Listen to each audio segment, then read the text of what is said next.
Pemirsa Posian di seluruh Indonesia. Saya sedang ada di Pelabuhan Patimban, Subang, Jawa Barat.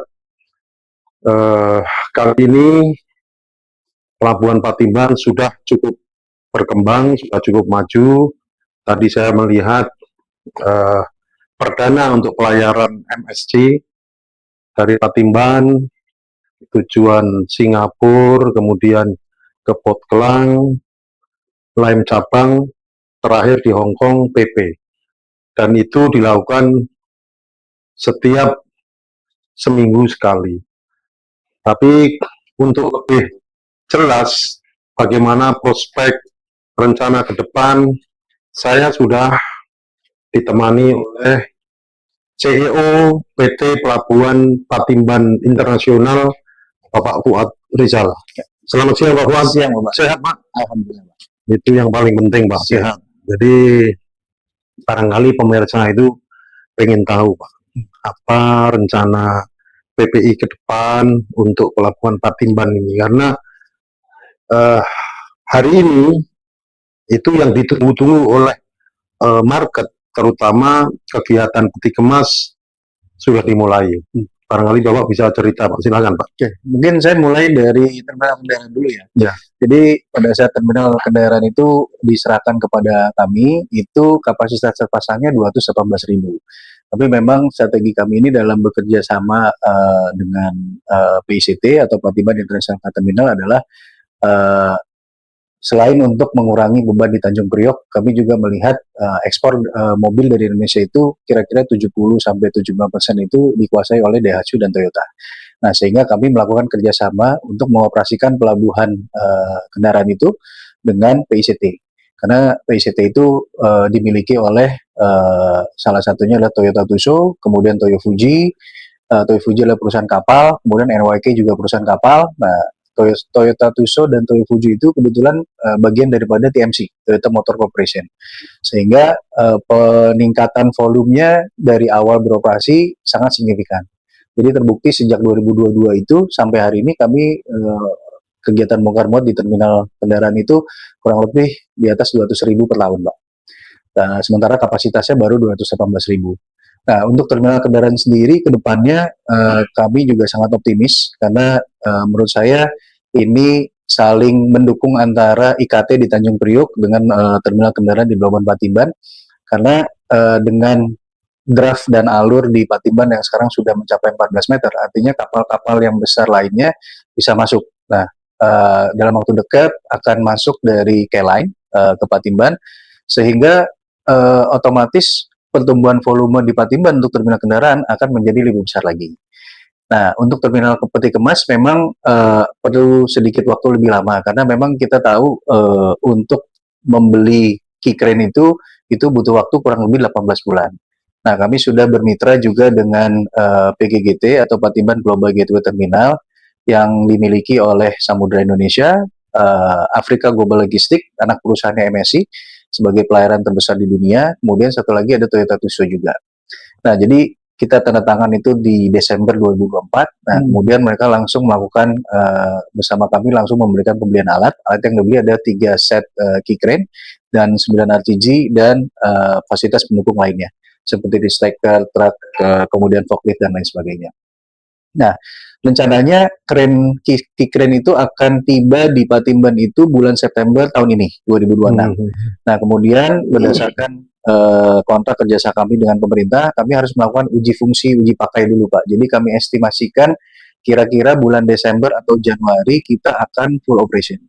Nah, dengan adanya 3 key crane dan 9 RTG itu, kami secara fasilitas pelabuhan itu mampu untuk melayani sampai dengan 525.000 TEUs.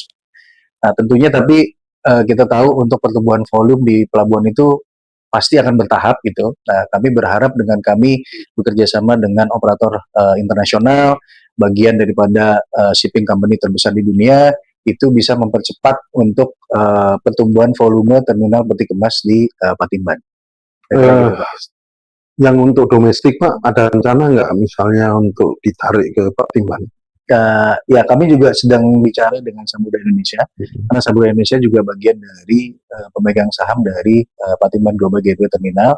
tentunya untuk mendukung volume daripada domestik, Samudra ada rencana, tapi kami masih matangkan dulu Pak. Nanti begitu ada informasi mungkin akan kami sampaikan kembali Pak. Kan eh, peranan Jepang cukup cukup dominan lah dan besar di Patimban ini Pak. Jadi setahu Bapak sudah berapa persen industri Jepang yang di seputaran Subang ini yang sudah masuk ke Patimban? Kalau untuk kontainer, kalau untuk ke terminal itu memang mayoritasnya itu adalah Toyota dan Daihatsu, Pak. Tapi tidak, saya tegaskan atau saya luruskan di sini, Pelabuhan Patimban ini sering dipersepsikan pelabuhan khusus Jepang. Tapi sebenarnya enggak, Pak. Ini pelabuhan umum. Jadi siapapun bisa kami layani. Jadi di dalam terminal kendaraan itu juga udah brand-brand selain Jepang pun sudah masuk juga Pak ke Patimban. Nah untuk yang kontainer seperti tadi disampaikan, paling tidak sekarang dengan adanya Patimban, para pemilik barang, shipping company itu punya pilihan Pak untuk ke Priok ataupun ke Patimban. Jadi tidak ada paksaan, tidak ada kekhususan. Jadi kami melayani semuanya, semua kargo, semua tidak khusus Jepang gitu ya. Jadi sepanjang buat pemilik barang dan shipping line, sepanjang Pelabuhan Patimban itu memiliki fasilitas yang memadai, terus kegiatan operasionalnya SLA-nya juga baik, saya berharap itu akan menjadi pilihan untuk pemilik kapal dan pemilik barang untuk bisa sandar dan mengirimkan barangnya melalui Patimban, Pak. Di tahun ini berapa target untuk peti kemas Pak, dan rencana ke depan itu sampai berapa besar? Kalau kapasitas terpasang kan 525.000 Pak ya. Jadi tahun ini mungkin kita akan mulai, mungkin hitungan tahun itu bukan sampai Desember Pak ya, tapi kita hitung hari ini setahun ke depan target kita itu 80.000 dulu Pak. 80.000 TEUs ya? 80.000 TEUs. Nanti tahun kedua insya Allah bisa double Pak. Tergantung nanti dengan kita akan evaluasi terus Pak dari masukan-masukan dari shipping line, masukan dari forwarder, pemilik barang juga gitu. Karena sekarang terus terang kami juga sadar karena ini pelabuhan yang masih baru Pak, jadi banyak sekali tantangan, banyak kendala yang kami coba bereskan satu-satu Pak. Nah yang menjadi isu yang paling menurut saya paling kritikal adalah mengenai trackingnya Pak gitu. Karena ekosistem di sini juga baru mulai akan terbentuk Pak, sehingga kita belum punya truck depo di Patimban Pak. Nah walaupun PPI sebagai pemilik konsesi itu hanya bertanggung jawab sebenarnya untuk kepelabuhanannya saja, tapi kami juga berusaha untuk memecahkan isu itu. Jadi kami sudah berbicara dengan berbagai pihak, termasuk juga perusahaan-perusahaan trucking company yang besar dan asosiasi juga dengan Organda, untuk berharap dengan kepastian volume dari MSC per minggunya kira-kira, kalau saya nggak salah tadi infonya 800 box per minggu untuk ekspor, kemudian kira-kira 400 box per minggu untuk impornya. Saya harap dengan adanya itu bisa menggerakkan atau membuat perusahaan trucking company itu bisa menyediakan depo trucking di area sekitar Patimban. Jadi apa yang Bapak tawarkan untuk Patimban sehingga market itu tertarik untuk masuk ke sini? Sementara ini sih Pak, mungkin di banyak pelabuhan itu ada isu dwelling time gitu Pak ya, dan antrian yang cukup panjang gitu. Nah, mungkin keuntungan yang paling nyata di Patimban saat ini adalah ya tentunya kami punya fasilitas yang tidak kalah dari sisi fasilitas produksinya, tapi karena kami baru mulai juga artinya masih CY kita masih minim, sehingga siapapun yang akan kirim barang baik dari sisi darat maupun dari sisi laut akan terlayani dengan lebih cepat. Itu mungkin yang utama sih Pak. Jadi kalau Bapak mengelola Patimban ini, itu apa sih Pak yang berat buat Bapak? Yang berat itu sebenarnya memulai segala sesuatu dari nol itu tantangannya kan sangat besar Pak gitu ya. Beda dengan kita bicara Tanjung Perak, Tanjung Priok gitu ya, yang sudah ada puluhan tahun, bahkan kalau Priok sudah dari zaman Belanda gitu. Jadi ekosistemnya memang sudah terbentuk Pak. Nah, tugas berat kami di sini adalah bersama-sama PGT, PCT, dan KSOP juga adalah gimana caranya kita mematahkan tantangan itu satu persatu, menyelesaikan masalah ekosistem ini satu persatu. Tentunya perlu waktu Pak, tapi kami optimis karena kami sudah yakin dengan mitra yang kami pilih, kemudian dukungan dari KSOP sendiri juga sangat baik, juga dari perangkat pelabuhan Pak, seperti bea cukai, imigrasi, karantina itu juga supportnya selama ini dari mulai saya 2022 di sini itu supportnya sangat luar biasa. Apalagi kalau nanti akses tol juga sudah Ya, selesai, Pak. Barangkali Patimban akan lebih menarik lagi. pasti Pak, memang itu juga menjadi pertanyaan yang paling banyak ditanya saya, Hmm. tapi sayangnya Patimban ini kan PSN Pak, strategis nasional. Jalan tol juga, tapi ini PSN yang terpisah. Kalau Pelabuhan Patimban ini di bawah Kementerian Perhubungan, jalan tol akses Patimbannya itu di bawah Kementerian PUPR. Jadi memang akan ada 37 km dari exit Cipali, jalan tol yang sedang dibuat itu akan langsung akses masuk nyambung dengan jalan akses Patimban, Pak. Nah, jadi total 37 ditambah 8 km jalan akses Patimban. Nah, itu nanti akan dikelola oleh konsorsiumnya Jasa Marga, Pak. Nah, Jasa Marga sendiri itu dia melakukan pembangunan ruasnya kira-kira 14 km dari 37 km. Nah, sisanya itu dikerjakan oleh PUPR, Pak. Nah, secara proses yang PUPR sudah mulai, tapi yang Jasa Marga baru mungkin akan dimulai dalam beberapa bulan ke depan, Pak. Karena masih ada pembebasan lahan yang masih ditunggu oleh Jasa Marga. Tapi kalau untuk Pak, siwainya Peti Kemas sendiri udah cukup ya di sini.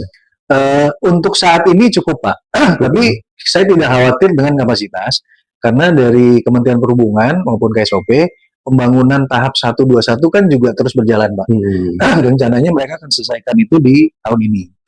Nah kemungkinan juga kalau nggak serah terima tahun ini bisa terimakannya tahun depan Pak.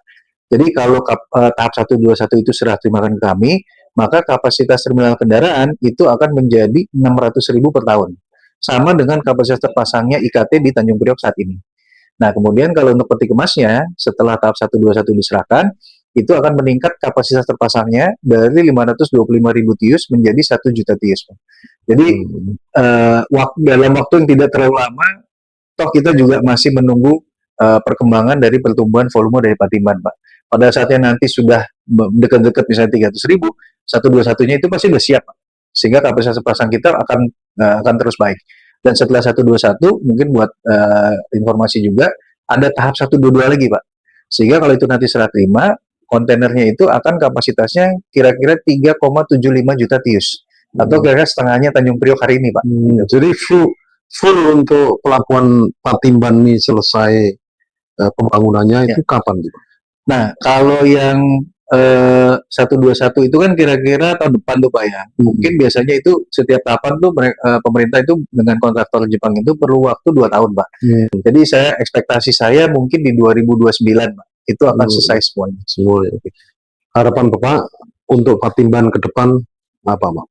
Harapan kami dari pemilik barang, pemilik kapal, pelaksanaan pelayaran itu bisa segera ke Patimban. Tentu kami masih banyak kekurangan, tapi kami akan berusaha untuk memitigasi kekurangan-kekurangan itu. Nah, juga terkait dengan jalan tol, kami sangat berharap untuk dapat segera diselesaikan oleh pemerintah. Informasi terakhir di kuartal 3 tahun 2027, Pak. Karena dengan ada jalan tol itu, jarak tempuh memang dari Karawang ke Patimban, Karawang ke Priok, itu masih tetap lebih jauh ke Patimban, Pak. Tapi secara waktu tempuh, itu akan lebih cepat.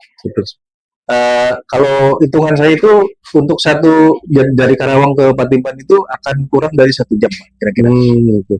Baik, terima kasih sekali Pak Fuad.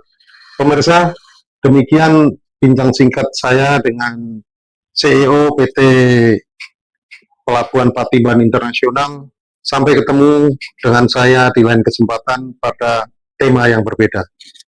Terima kasih Pak.